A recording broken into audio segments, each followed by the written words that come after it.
Asia Siowo! Witajcie!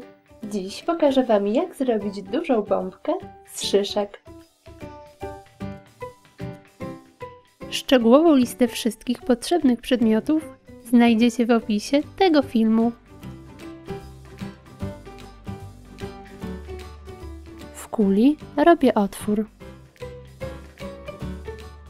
Nakładam do niego klej i wciskam tasiemkę.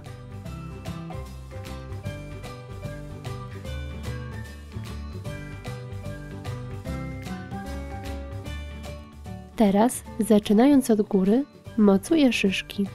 Staram się przyklejać je tak, by przestrzenie między nimi były jak najmniejsze.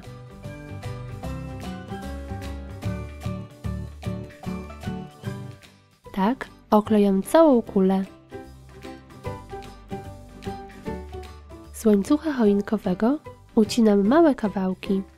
Przyklejam je między szyszkami, by zamaskować styropian.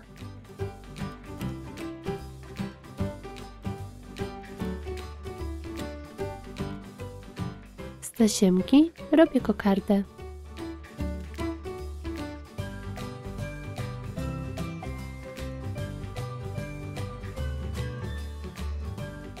Mocuję ją na górze bombki.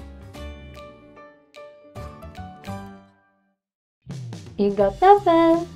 Taką bombką możecie udekorować stół, bądź zawiesić ją na przykład na lampie. Szyszki możecie oczywiście pomalować lub wybielić, a samą bombkę możecie zrobić w innych rozmiarach. Zajrzyjcie na mój kanał, gdzie znajdziecie inne dekoracje z szyszek. Pozdrawiam! Pa, pa!